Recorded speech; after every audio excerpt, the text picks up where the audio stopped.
Al derecho y al revés. Las dos caras de la realidad. El yin y el yang de los temas actuales.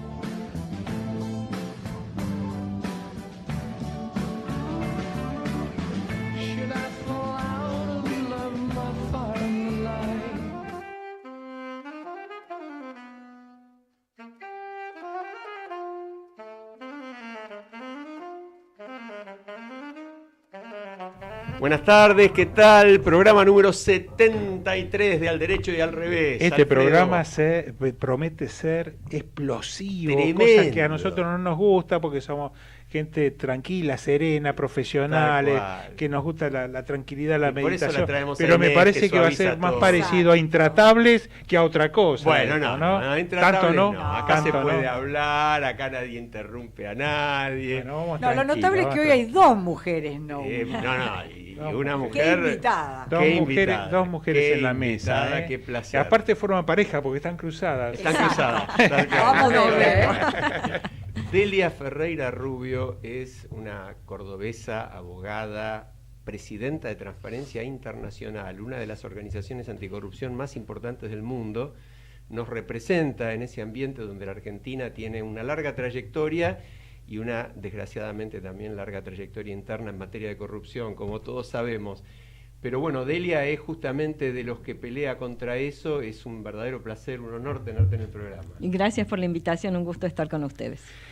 No, al contrario, y además yo quiero destacar que en su momento creo que Delia estuvo a cargo al frente de Poder Ciudadano, sí. ¿No es cierto, Delia? Claro. Es decir, el trampolino, el paso previo por una de las más importantes, si no la más importante organización de la sociedad civil que ha luchado contra esta problemática, que hoy nos tiene en la portada absolutamente de todos los diarios nacionales y no sé si internacionales. Yo he recibido varias preguntas desde afuera. Ay, mirá, referido a lo que está ver. pasando. Bueno, Ajá. Latinoamérica toda. Estuve en Costa Rica la semana pasada después del C20. Sí. Y las preguntas eran, ¿qué está pasando en Argentina? Obviamente. ¿Vos le decís la verdad a la gente? Y yo les digo la verdad, por supuesto. Y no solamente por un tema que entiendo que va a ser central en esta mesa, que es el tema de avances en la lucha contra la corrupción. Yo quiero aprovechar la Delia para los avances en materia de ampliación de derechos de las mujeres, que Transparencia Internacional tuvo una presencia muy, muy importante en el tema de la ley de aborto. Y creo que también me gustaría que ella hablara sobre esto y sobre cómo Transparencia empujó esto y qué mirada tuvo el mundo sobre esa votación tan peleada. ¿Me dejan que haga una primera pregunta Vaya. a Delia como para ir calentando el ambiente? Decir, Delia, con la coyuntura actual, con lo que nos está pasando hoy, que bueno, está a la vista, no hace falta ni comentarlo porque creo que todo oyente en este momento debe estar sabiendo de qué estamos hablando, ¿no? Toda esta problemática de la historia de los cuadernos en más y para atrás todo lo que querramos, los bolsos de López, los dólares de la Rosadita, etcétera, etcétera. De acá en más, desde una mirada internacional o desde las entidades, las ONG de segundo grado, ¿qué te parece que habría que pensar como estrategia de futuro de nuestro país si, digamos, las autoridades nacionales estuviesen digamos, dispuestas a hacer lo mejor y utilizar esto para capitalizarlo, hacer un borrón, cuenta nueva y arrancar de cero para ver cómo esto lo usamos para bien, lo tomamos como ejemplo de lo que, por supuesto, no debe ser, pero a su vez hacer un plan futuro para que no se repita ni siquiera en una pequeña proporción. Lo primero que deberíamos tener es poner fin a la impunidad.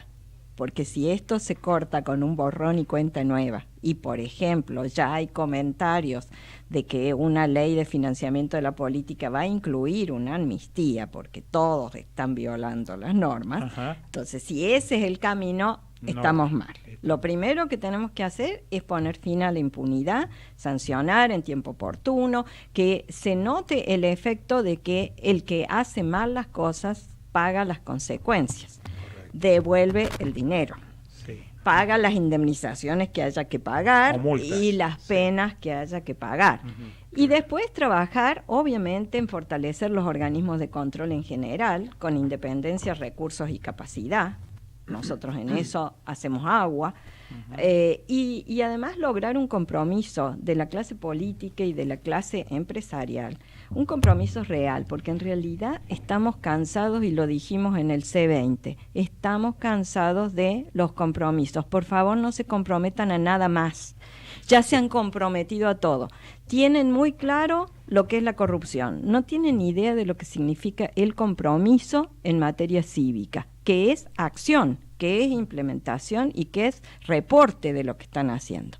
Delia, yo ahí te consulto dos cositas rápidas. La primera, ¿qué sentís vos desde una trayectoria como la tuya y como la de la organización que presidís de lucha contra la corrupción, cuando después de denuncias tan graves vienen algunos a, entre comillas, a arrepentirse y hablar de que hicieron 3 o 4 aportes para la campaña? Bueno, yo creo que eso es una burla a la justicia y a la ciudadanía. Estos no fueron aportes de campaña. Los aportes son donaciones a cambio de nada, teóricamente.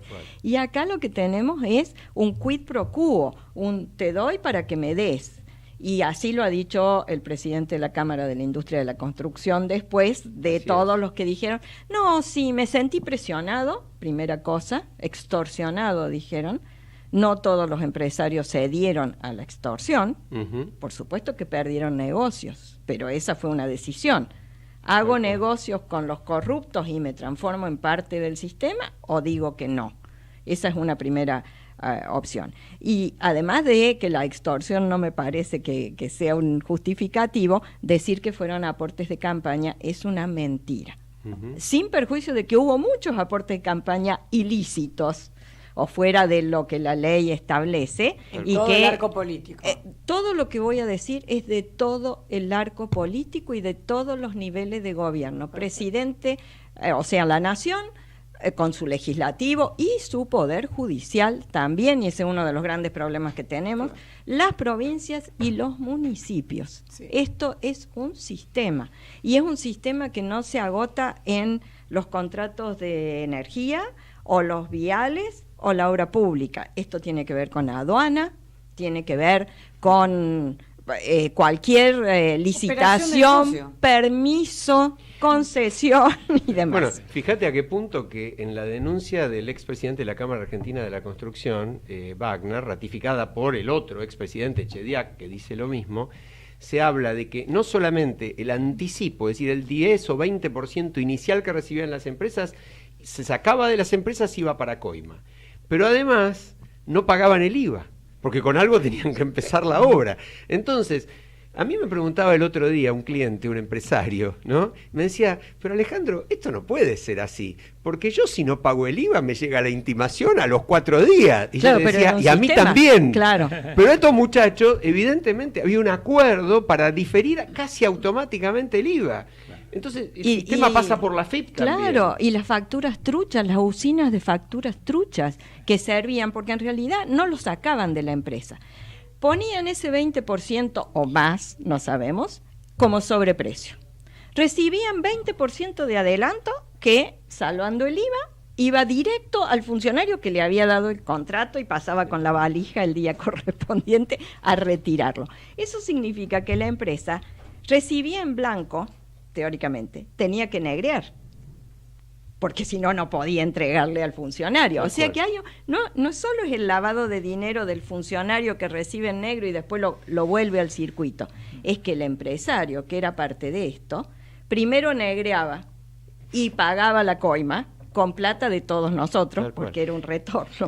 Delia, voy a hacer una pausa porque claro. Tenemos, Alfredo, un invitado muy especial en línea y que viene muy a cuento con este tema. ¿Y por qué no hacemos una breve introducción o comentario para ponernos en tema? Porque tiene, como vos decís, mucho que ver con lo que estamos hablando, pero es otra, digamos, otro mecanismo, otra vertiente del mismo problema. Nosotros hemos visto que se trasladaba dinero en vehículos, que se iban a buscar el dinero a las empresas, y ese dinero luego iba a parar o alguna repartición pública o al domicilio particular de algún funcionario o hasta la expresidenta. Esto es lo que se viene diciendo y lo que aparece en los famosos cuadernos.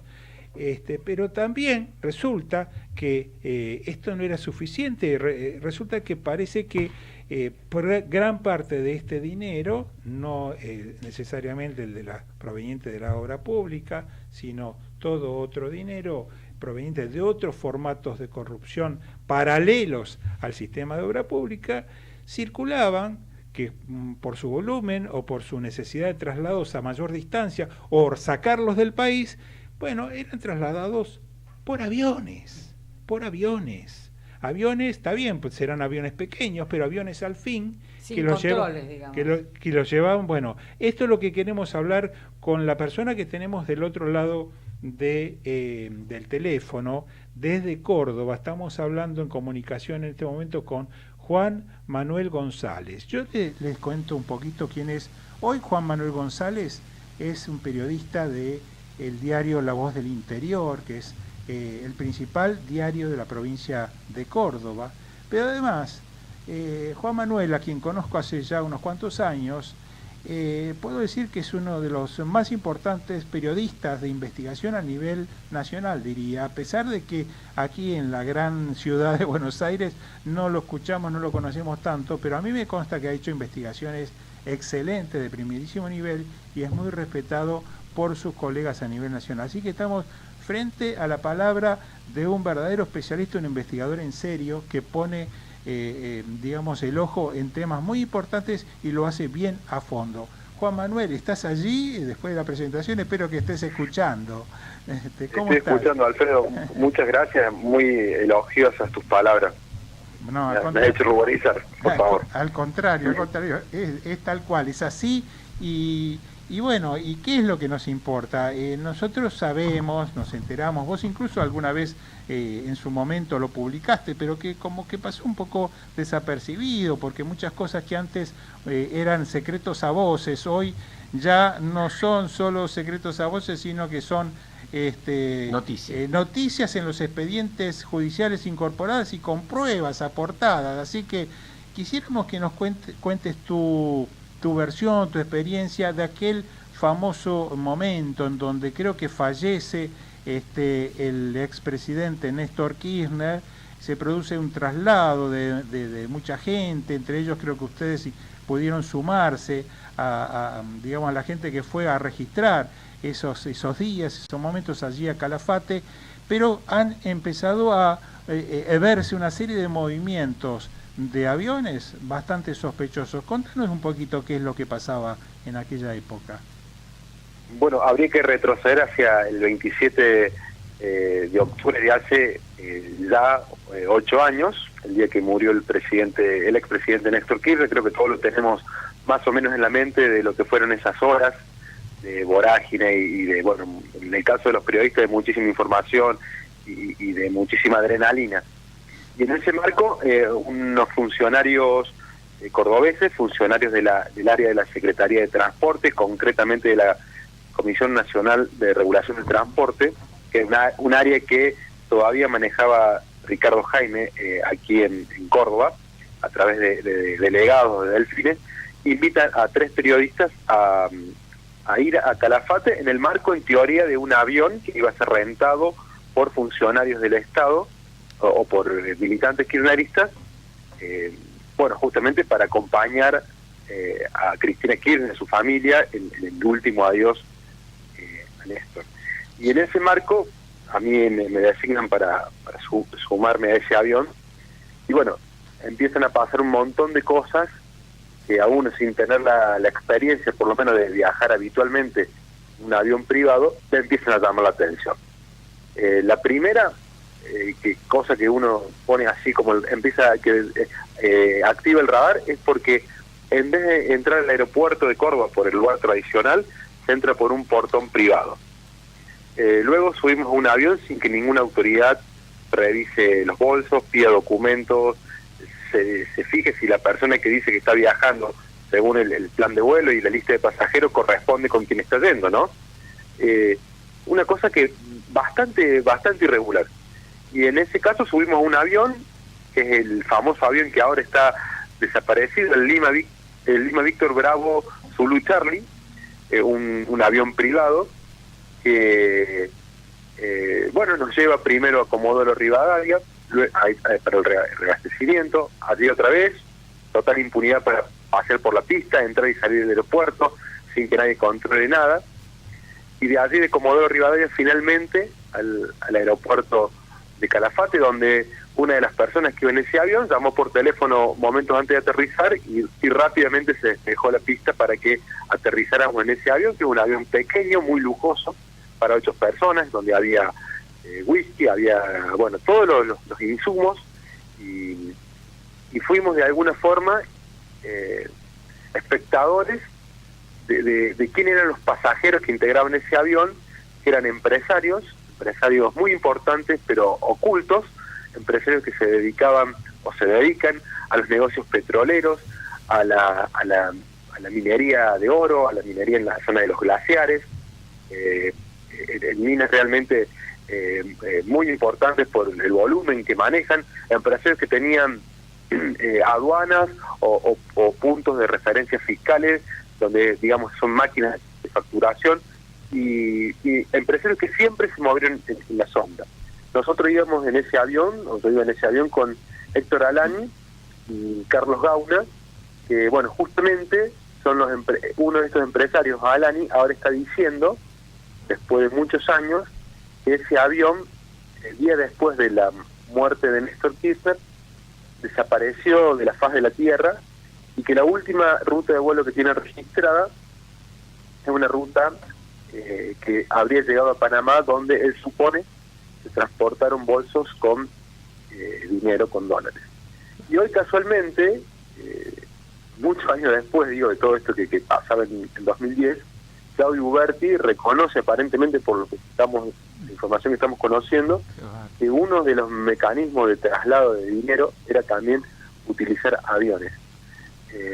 Este tipo de aviones, estos aviones privados de pocas personas, pero sobre todo, Alfredo, me parece que esto es lo trascendental, de pocos controles, aviones que iban y venían con al menos zonas de aeropuertos liberadas sin que nadie controlase nada. Y eso fue lo que contamos en una crónica que se llama La travesía aérea tras el féretro de Néstor Kirchner, porque lo que estuve haciendo en ese avión durante varias horas fue desde Córdoba a Calafate y desde Calafate a Buenos Aires, siguiendo, y esto es literal, al avión que iba, en el cual iban el féretro de Néstor Kirchner hacia, digamos, el sepelio público, que fue la ceremonia pública en Casa Rosada. Ahora, Juan Manuel, discúlpame la interrupción, Alejandro Drukarov te saluda.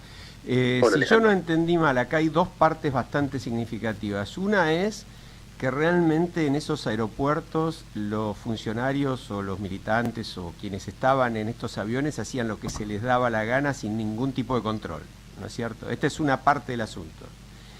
La otra parte del asunto es que ese mismo avión en el que vos estuviste es el que, según su dueño, desapareció pocos días después, que es la nota que se hizo en el programa de Luis Majul el domingo, ¿verdad? Al respecto, se habló de ese tema. Exactamente.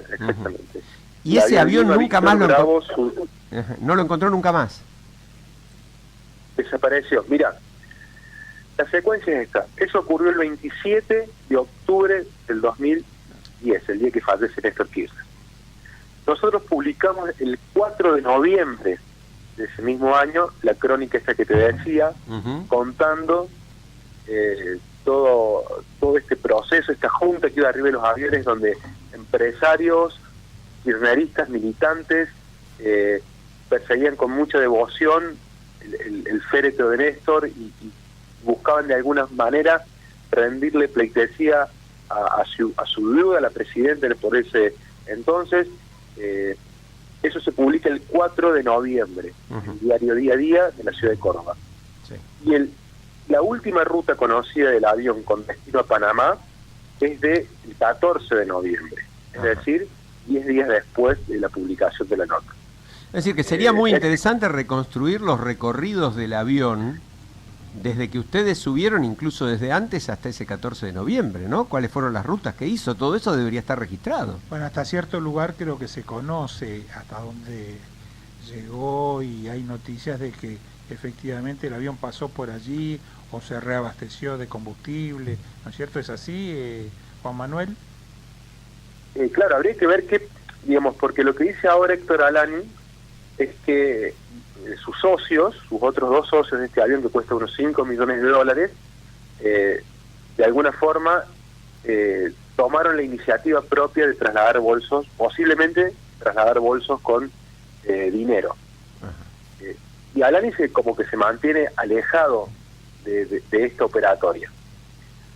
La sensación que uno tiene es que en realidad, después de la publicación de esa nota, hubo algún cortocircuito entre los empresarios dueños del avión, justamente por la publicación de esta nota, que contaba los detalles de cómo ellos paseaban, entraban y salían de los aeropuertos sin que se registrara nada. Os digo, sin que se registrara nada, incluso valijas, como las identidades de las personas. Entonces yo pasé por, en total, 4 aeropuertos: Córdoba, Comodoro, Calafate de vuelta y San Fernando, y en ninguno de esos lugares me revisaron mi valija, en ningún lugar me pidieron un documento, en ningún lugar me preguntó nadie quién era. Y me parece que ese es el nivel de impunidad en el que se manejaban las personas que iban en determinados aviones. Esos aviones yo te recuerdo una imagen aterrizando en Calafate, que obviamente es un lugar hermoso. Y llegamos al atardecer y la verdad que es una vista maravillosa de ese lugar. Recuerdo ese aeropuerto perdido en el fin del mundo, repleto de aviones privados. El portal OPI de Santa Cruz hizo varias notas respecto de los aviones de los que frecuentaban ese aeropuerto. Y estaría muy interesante empezar a tirar de ese hilo para ver si esto que dice Uberti, de que los aviones también se usaron para transportar bolsos con dinero, tienen algún asidero, y empezar a reconstruir esa ruta también de los aviones. Impresionante. Bueno, la verdad quedamos prácticamente sin palabras. No sé si, Delia, te interesa hacer alguna pregunta. Te cuento, no sé si escuchaste en la introducción de nuestro programa, que acá está presente en el piso de visita como entrevistada la reconocida también provinciana tuya, que es Delia Ferreira Rubio, una actualmente es titular de Transparencia Internacional, nos honra con su visita y te va a hacer alguna consulta. No, más que consulta, un comentario. Esto viene a ratificar algo, igual que los cuadernos, que ya conocíamos antes, porque si recordamos la Rosadita y los arrepentidos que después se desarrepintieron y después resultaron arrepentidos de nuevo, el Ascar, Fariñas, todo eso, ya contaban lo de los aviones transportando dinero. Entonces, esto ratifica que por los aeropuertos argentinos se entraba y se salía, si uno era del palo, digamos, correcto, sin ningún tipo de control. Seguro. Y obviamente no sabemos cuánto se transportó, qué se llevó. Hemos tenido otras causas judiciales donde lo que se transportaba eran ingentes sumas o cantidades de droga también, correcto, saliendo del aeropuerto de San Fernando. O sea que la verdad es que esto suma una ratificación más de lo que ya hemos escuchado, ¿no? A propósito de eso, Juan Manuel, ¿se hablaba de dinero o también de otro tipo de elementos, como por ejemplo lo que mencionaba recién Delia, la posibilidad de que se transporte droga u otras cosas de valor? Por lo menos lo que ha dicho Uberti, que siempre se habló de dinero. En ese viaje, digamos, la imagen que uno tiene, a ver, los periodistas, creo que todas las personas somos gente que no estamos acostumbrados sí a tratar con el poder, pero no a ser parte del poder. Sí. Entonces es muy difícil imaginarse estas escenas casi cinematográficas de ostentación o de tomar un whisky, no sé, de 2.000, 3.000 pesos la botella arriba de un jet. Bueno, y esa ostentación permanente, eso pasaba en este avión de estos 3 empresarios, en ese día que me tocó viajar a mí por esta casualidad de mi oficio. Pero había esto permanente de de decir cuánto cuesta la hora de vuelo, cuánto cuesta el avión. Hay una expresión muy vulgar que refiere a cómo se demuestran, cómo se mide, digamos, el poder simbólico, ¿no? Sí, bueno, esa expresión me parece que cabe para esto, para decir, mirá, te voy a ofrecer el mejor whisky de tu vida. Y realmente tomé un whisky riquísimo en ese avión. y lo digo, bueno, nunca más pude tomar un whisky de esa calidad. Vale y esto, el avión, este vuelo a vos te hubiese costado $15.000. Este avión cuesta $5 millones. Sí. Toda esa ostentación permanente del lujo, del poder, están aquí gracias a mí. Impresionante. Bueno, Juan Manuel, no sé si hay algún dato más que a nosotros nos omitimos preguntártelo o vos quisieras agregar. Si no, yo diría que tus comentarios constituyen un elemento que viene a ratificar todo un sistema que ya presumíamos y conocíamos en gran medida, como decía recién Delia, y que de alguna forma no nos deja de seguir asombrando, pero que permite componer un sistema, un mecanismo de corrupción desde el nacimiento, el origen de los fondos, digamos, que se generan a través de estos mecanismos de corrupción, para terminar en los bolsillos de algún funcionario, de algún empresario, de alguien que se adhiere a estos sistemas y que tanto mal le han hecho a este país durante muchísimo tiempo. Así que, no sé, yo te agradezco este testimonio, para nosotros tiene un gran valor, y bueno, te diría que seguramente en el futuro nos vamos a volver a comunicar contigo para ampliar todo esto, y si surge información complementaria te vamos a rogar que nos la hagas saber. Bueno, muchísimas gracias. Y solamente decir lo que acaba de decir Delia, que esto ya se sabía, no nos hagamos los sorprendidos, que esto ya lo veníamos contando hace muchos años, pero realmente muchos años, y bueno, recién ahora hay como pruebas, como las últimas pruebas, como las pruebas de adentro del poder, confirman todo lo que hemos publicado, lo que Delia desde sus organizaciones, antes de Poder Ciudadano, ahora de Transparencia, han venido diciendo, hemos venido ratificando respecto de la matriz de corrupción en Argentina. Gracias, Juan Manuel.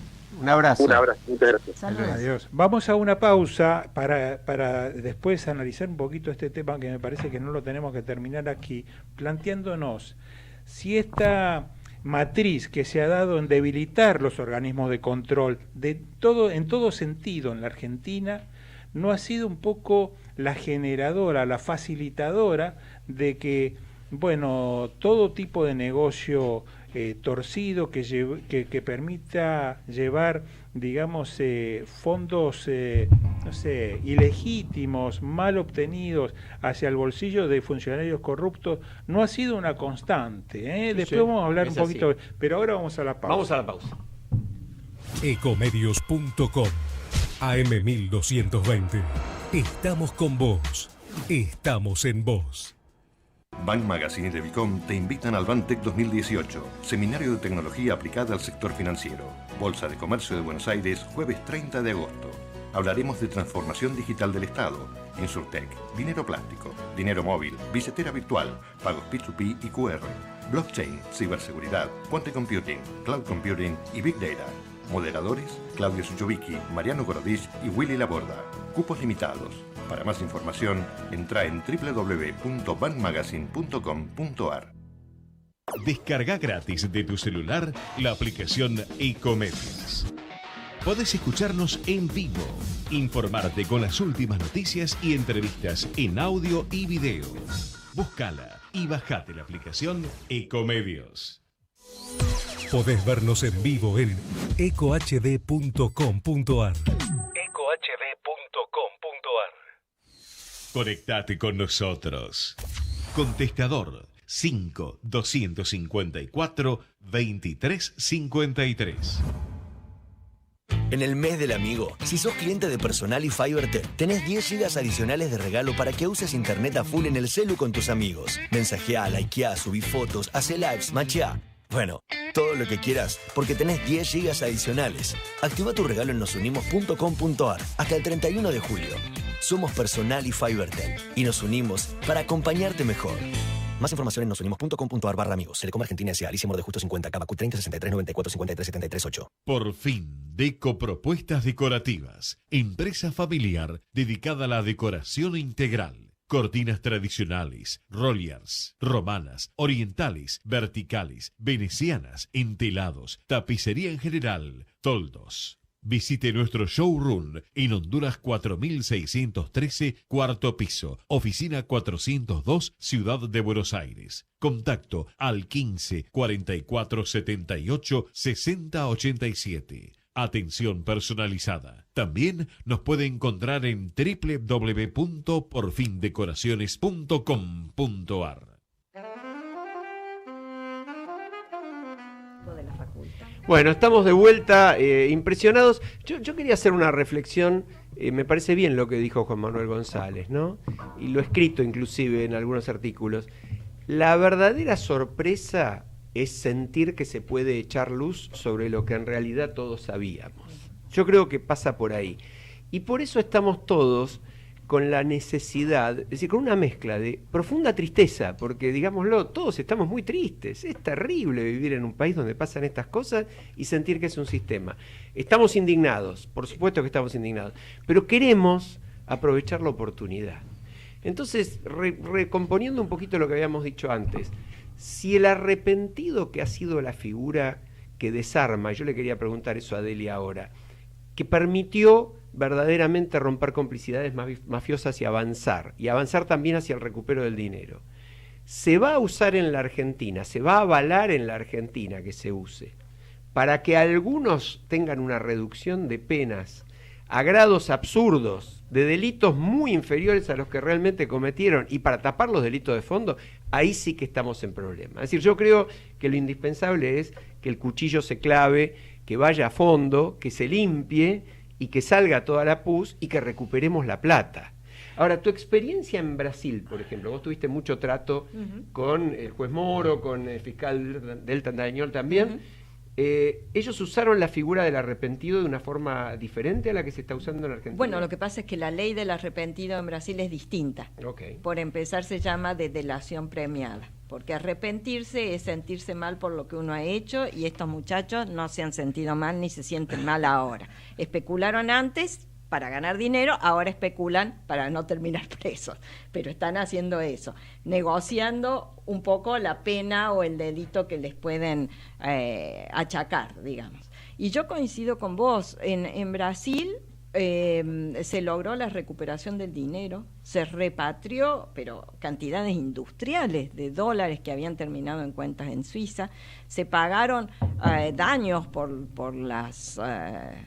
los negocios que se habían hecho en defraudación del Estado. Yo no conozco el texto de los acuerdos homologados por los jueces, creo que, por el juez Bonadío, creo que todavía está en secreto del sumario, esa parte también de los acuerdos. Creo que deberíamos conocerlos, porque lo que hemos visto es señores que se presentan y dicen: yo financié la campaña, no fueron $1 millón, sino 100.000 pesos, estaba muy asustado y se van a la casa, se van al country para el fin de semana. Entonces, no vaya a ser que al final de todo esto, como vos decís, Alejandro, esto termine en que alguno, el chivo expiatorio, termine preso, 1 o 2, y los demás que son partícipes y que han sido cómplices, que han sido parte de esta asociación o de este arreglo para cometer delitos, termine, por ejemplo, con una multa que no les va a significar nada y 40 horas de trabajo comunitario enseñando en alguna prisión. Y la verdad que eso sería una cachetada, una nueva cachetada a la ciudadanía. Para entenderlo nosotros y contarlo también a la audiencia, ¿qué es lo que está bien en ese acuerdo que se hace en Brasil? ¿Cuál es el quid pro quo? ¿Cuál es el intercambio que hace el delator?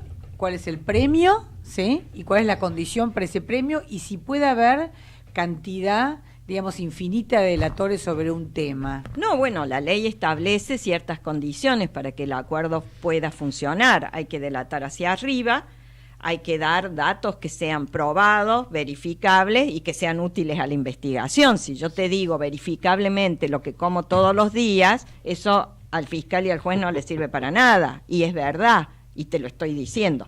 Tenés que confesar lo que sabés sobre un delito, y no es lo mismo un testigo que un arrepentido. El arrepentido ha tomado participación en el evento delictual. Lo que están haciendo estos arrepentidos acá en Argentina, o hicieron al principio, yo creo que se les va a desarmar la estrategia, fue, en vez de decir, yo tuve que ver en cohecho, o sea, coima, pagar para que el funcionario haga o deje de hacer algo. Dicen, financié la campaña en prohibición a lo que dice la ley o en violación a lo que dice la ley. Y eso se castiga en Argentina con inhabilitación para el ejercicio de derechos políticos, o sea, votar y ser elegido. No les importa nada porque tienen más poder que todos los ciudadanos que votamos y podemos ser elegidos. Y una multa que puede llegar al décuplo, o sea, 10 veces lo que han aportado. Como no hay recibo, va a ser la palabra de ellos contra la de los políticos, ellos diciendo yo aporté 100.000 y los políticos diciendo sí, 10.000 o menos, porque también ellos tienen que justificar esa violación a la ley. Entonces es baratísimo. Pero el tema es, lo que a mí me parece que nosotros tenemos que dar son signos muy claros. Entonces a mí me preocupa lo que decís, porque ya hay como reacción a esto que está pasando algo así como esto va a dejar las cosas como estaban, nada va a cambiar, nos vamos a olvidar, la plata nunca va a aparecer y digamos la delación premiada va a ser demasiado costosa, digamos, para el Estado y gananciosa para. Entonces esto me preocupa porque empieza esa especie de nihilismo argentino que decís, bueno, y al final, ¿para qué lo hicimos? Y esto pone en riesgo nuestra economía, y toda la empresa constructora que estaba justamente... Y la igualación para abajo, además, ¿no? Son todos iguales, es todo lo mismo. No, y además es lo mismo lo que dijo Wagner, por ejemplo. Claro. Wagner dijo cosas pesadísimas, o sea, obviamente. Digamos, no estaría bien a esa delación premiarla y que entonces la ciudadanía entienda que aunque le correspondiera X cantidad de penas, va a tener una sensible baja en esas penas. En la pena estoy de acuerdo, pero el dinero lo tienen que repatriar. El mundo entero está trabajando para la recuperación de los activos robados. Nuestro capítulo en Francia trabajó 5 años para que lo que se había robado el hijo de Obiang, de Guinea Ecuatorial, volviera a Guinea Ecuatorial. Suiza está devolviendo dinero en este momento a Nigeria. Increíble. De dinero sacado por los dictadores de turno. No estás hablando de Alemania, de Estados Unidos, estás hablando de Nigeria. Bueno, es que esa es... Esos son los países que están recuperando. Claro, los países que información más plata. Como diciendo, ¿dónde está la guarida y dónde está la plata? Y traiga la plata que se robó. Exactamente, porque si no, es muy fácil. Yo creo que más grave que la sensación que pueden tener algunos, las encuestas de este fin de semana, y una que se publicó en Córdoba hoy, dicen que la institución con menos credibilidad en este espectáculo es la justicia, que es la que tiene la pelota en su cancha. Y es razonable que la gente no crea.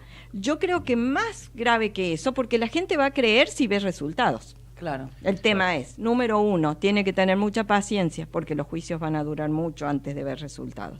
Número 2, es más preocupante que gente pensante y dirigentes políticos y sociales estén diciendo, acá hay que poner un punto de corte porque si no, esto abarca a todos, o esto es un vendaval ético y los vendavales éticos son malos. Bueno, si empezamos con ese discurso desde la dirigencia, o amnistiemos, hagamos borrón, cuenta nueva, porque todos estábamos más o menos mezclados y esto no es de ahora, es de antes, es un sistema, etc.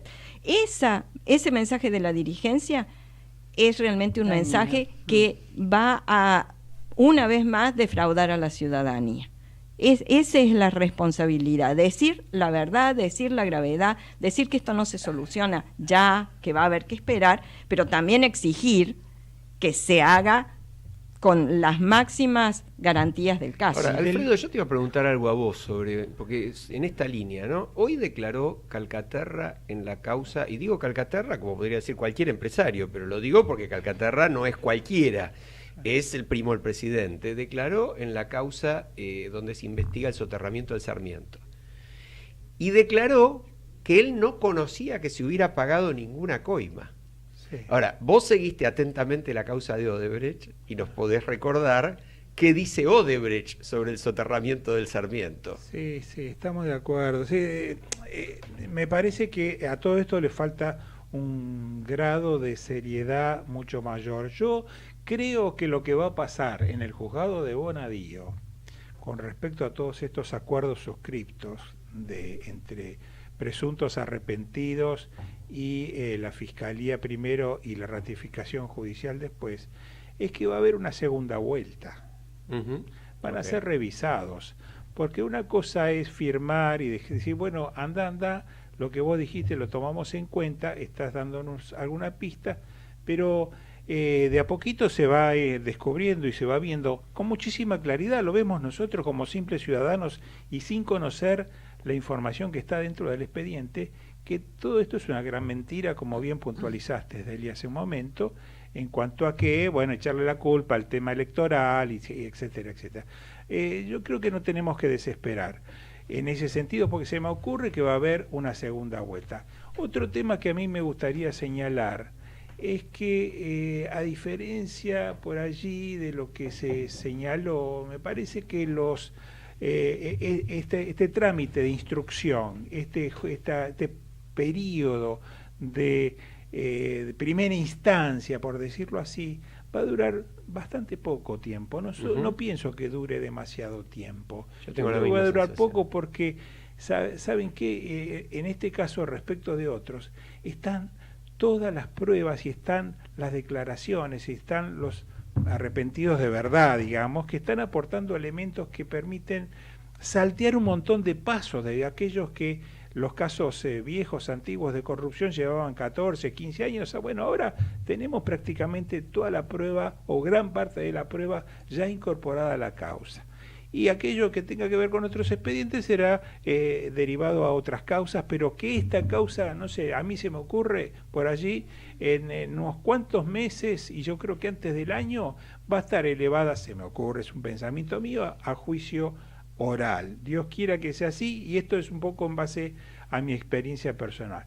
Y otra cosa que concuerdo 100% con nuestra invitada, Ferreira Rubio de hoy, que es el tema de la plata, o sea, de perseguir el dinero. Acá estamos todavía sin ningún tipo de entrenamiento en este sentido. Creo que aquí hay una mitad de culpa de la justicia y otra mitad del gobierno nacional actual o anteriores, es decir, el Poder Ejecutivo, en no contar con herramientas adecuadas para hacer esa tarea de seguimiento al dinero, pero por una sola razón, porque no se lo han propuesto.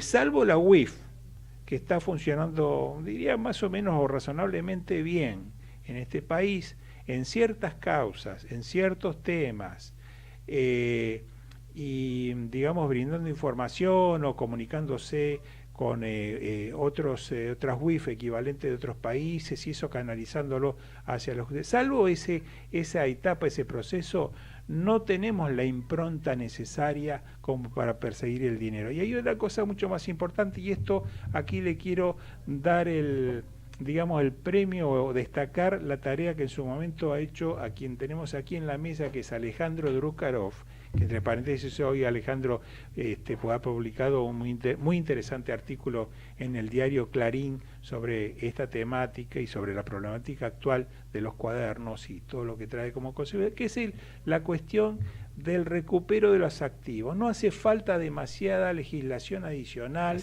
para que el Estado Nacional, por ejemplo, a través de la Tesorería General de la Nación, ¿no es cierto? Es así, a través del Procurador del Tesoro Nacional, exactamente, inste las causas necesarias como para recuperar el dinero. ¿Saben cuántos casos ha llevado a cabo, ha puesto en marcha, en funcionamiento este procurador, que más allá de la persona de quien se trata, que ni siquiera recuerdo el nombre de quien se trata en este momento, me parece que casi ninguna, porque paralelamente o más rápido que este proceso es tratar de recuperar el dinero. Pero ¿saben por qué?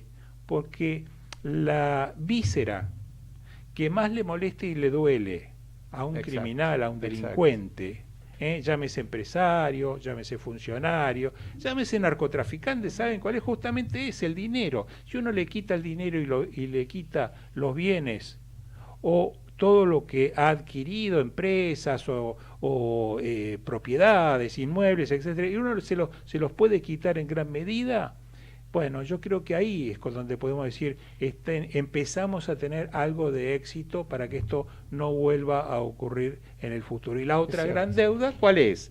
La ley de extinción de dominio, sí, que no sí. termina de salir, Que no termina de y salir, que es la herramienta idónea y que para yo agregaría, complementar. Alfredo, agregaría algo muy importante, porque hoy es el momento de decirlo y todos deberíamos decirlo.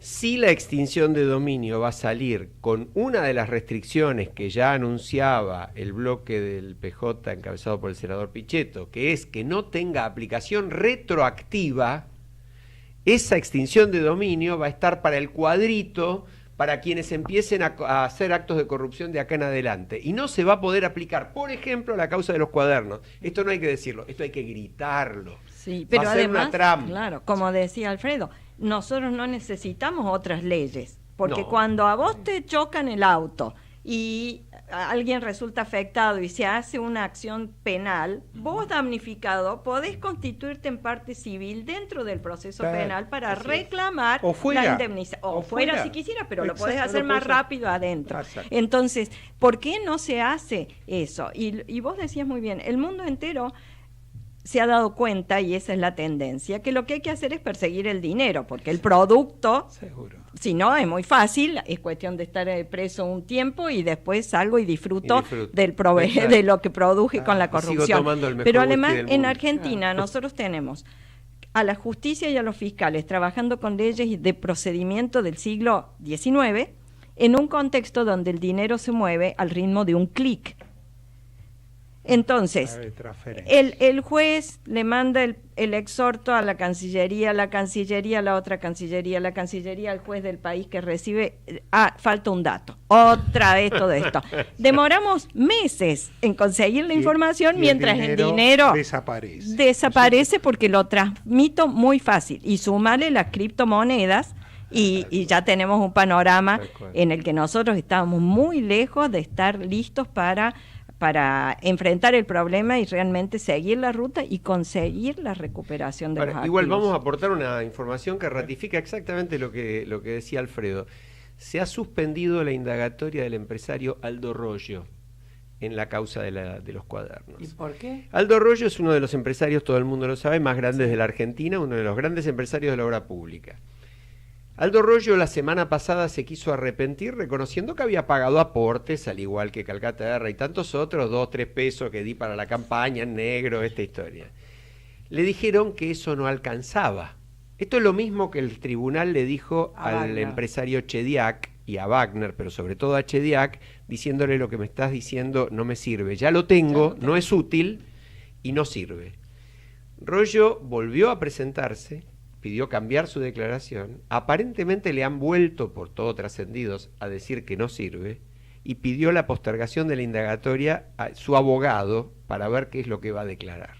De manera que, como decía Alfredo, quizás empiezan las segundas vueltas. Y yo escribí en el mismo artículo que vos mencionás hoy en Clarín, que esas segundas vueltas ponen en riesgo también a los empresarios.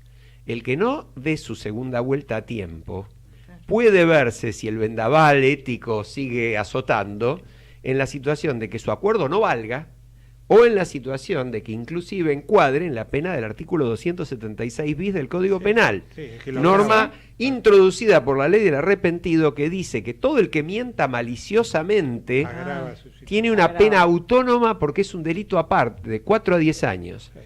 Así que interesante. Yo quería hacer una pregunta a Delia antes de que, porque en realidad la hizo Inés, pero me parece que es acorde y antes de que se vaya el tiempo.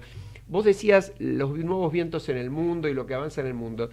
Y en el mundo hay también una posición bastante clara sobre un tema en el que Transparencia participó, debate que acaba de terminar en una etapa en la Argentina, pero que sin duda recién empieza y seguirá, que es el tema del aborto. Sí, en realidad no participó Transparencia, sino participó acá la gente de Poder Ciudadano, y creo que no lo hicieron institucionalmente, sino a título personal, Yo particularmente comparto que lo que había que hacer era legalizar el aborto, pero es una posición personal, no de Transparencia. Transparencia no ha discutido este tema, ni discute este tipo de temas. Trabajamos en género, por ejemplo, en género y corrupción, y cómo la mujer es una víctima especial en los casos de corrupción, porque la moneda de cambio en el caso de la mujer puede llegar a ser el favor sexual, cosa que no le pasa al hombre, o porque la mujer está más expuesta, es la cara que primero choca contra la pequeña corrupción, la de todos los días, porque hay una feminización de la pobreza muy marcada en el mundo, por lo tanto son las que necesitan, y sumado a eso las tareas de cuidado. Entonces la que va a pedir el subsidio, la que va a pedir el lugar en la escuela, la cama en el hospital y demás, es la mujer. Sí. Y entonces está más expuesta a la corrupción. Y en ese sentido estamos trabajando con un proyecto de Canadá en toda Latinoamérica, porque normalmente ese tema se enfocó con la óptica de las mujeres son menos corruptas que los varones. En los años 2000, al principio de los 2000, los organismos internacionales hicieron la siguiente comparación. Países que tienen más mujeres en la Cámara Baja, vis a vis países que están mejor rankeados en el índice de percepción de corrupción de Transparencia. Obviamente los países nórdicos, estupendo. Entonces sacaron la conclusión de que poniendo más mujeres en todos los lugares se acababa la corrupción y recomendaron eso como política pública. No puedo creer que lo dije así de Pero genial, sí, obviamente. Y entonces estamos luchando desde hace mucho para tratar de desmitificar semejante cosa, porque esa correlación no funciona en Latinoamérica, por decirte uno. Tenemos países con muchas mujeres, porque Argentina fue pionera en el cupo, Latinoamérica ha sido pionera en paridad, empezando por Centroamérica y bajando. Entonces, tenemos muchas mujeres en el Parlamento, tenemos presidentas, vicepresidentas y demás, y tenemos corrupción del tamaño que quieras buscar. Y tenemos dos países, Chile y Uruguay, que tienen pocas mujeres en el Parlamento y que tienen muy buenos índices en materia de transparencia. Entonces, esa correlación no funciona porque no hay nada en nuestro ADN que diga que somos más éticas o más honestas, pero sí hay algo que estudiar en materia de corrupción, que es la mujer como víctima de la corrupción. Claro. Yo quisiera llevarte, Delia, al tema de los controles. En el intervalo hay algo que no salió al aire y que me gustaría ampliarlo un poquito, que es la coincidencia que se dio con estábamos hablando en ese momento del tema de los aviones, del dinero en los aviones, de lo que pasó en Calafate, etcétera, etcétera, y de pronto a partir de allí yo llegué a una clarísima conclusión, que es la inexistencia o poco interés de que funcionen los controles de todo tipo, empezando por los organismos de control, la fuerza que se ha hecho para que la Auditoría General de la Nación, a pesar de que lo tuvimos a Leandro Despuy al frente, gracias a Dios, bueno, se hizo toda la fuerza para desplazarlo, y los demás organismos como la CIGEN, como qué sé yo, la UIF en aquel momento, ningún organismo funcionaba, ni hablar de la FIP, con el famoso Ricardo Echegaray a la cabeza, y todos los organismos, aduana, nada funcionaba, todo estaba preparado justamente para que no funcionara y para debilitar estos mecanismos de control, y que en ese debilitamiento, por supuesto, a río revuelto, ganancia de pescadores, ¿no? Se han robado absolutamente todo por todos los costados y nada era detectado. ¿Qué pasa en el mundo? ¿Qué pasa? ¿Qué se aconseja sobre esa materia? ¿Cómo lo ves, Delia? Mira, en organismos de control hay, lo comentábamos, 3 cosas esenciales. Número 1, la independencia del que controla respecto al controlado. Eso es central. Básico. Sí. Es central. Si yo, acá son marido y mujer. Acá han sido marido y mujer, o militante político, o lo que fuera. Entonces, necesitamos independencia en todos los organismos de control, incluyo la justicia, que funciona como el organismo final de control y sanción. Segundo, recursos. Yo siempre cuento una anécdota. En un país centroamericano fui a hacer una evaluación del fiscal anticorrupción. Me dijo, sí, le recibo en el Starbucks del shopping. Bueno, fui al Starbucks y empecé a hacer la entrevista. Y le traían el teléfono y el tipo atendía con el inalámbrico y a las 2 horas le digo, me llama la atención, doctor, que no me haya invitado a la oficina. Ah, dice, ¿quiere subir? Es justo acá arriba. Lo que pasa es que no tengo teléfono, no tengo internet, no tengo secretaria y trabajo con mi laptop. Y el que tiene la franquicia de Starbucks es un ciudadano tan comprometido en la lucha contra la corrupción que me presta el lugar. Ese señor no podía investigar nada, obviamente. Entonces, segundo elemento, recursos humanos, presupuestarios, tecnológicos hoy para seguir el dinero. Y el último elemento, capacidad, es decir, la autoridad jurídica necesaria. En muchísimos países ha costado mucho, por ejemplo, que el organismo de control del financiamiento de la política pueda acceder a registros bancarios o fiscales, porque le decían secreto bancario.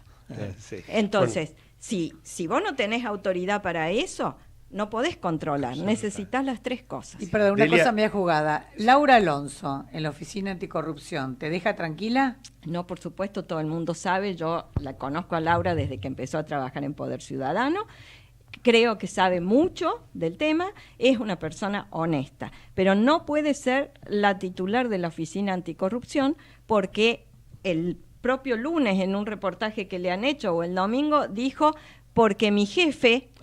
Muy bien, si ella reconoce al presidente como jefe, no puede controlar, no tiene independencia, lo siento, lo vengo diciendo desde el 15 de diciembre del 2015. Te tengo que interrumpir porque nos quieren matar, como siempre, en el final. Adriana de Palermo nos dice, todas las denuncias quedan sin lugar en la medida que la justicia mira para otro lado por distintas razones o como en el caso de Ollarvide comparte la corrupción. Nuestros oyentes están a full. Le agradecemos muchísimo a Delia, desde ya le vamos a pedir que otras veces nos venga a ilustrar porque es muy valioso y muy interesante, un orgullo argentino. No, gracias por invitarme, un gusto. Y nos vamos hasta la semana que viene, le damos paso a Voces y Memorias con Hernán Dobri. Hasta el martes.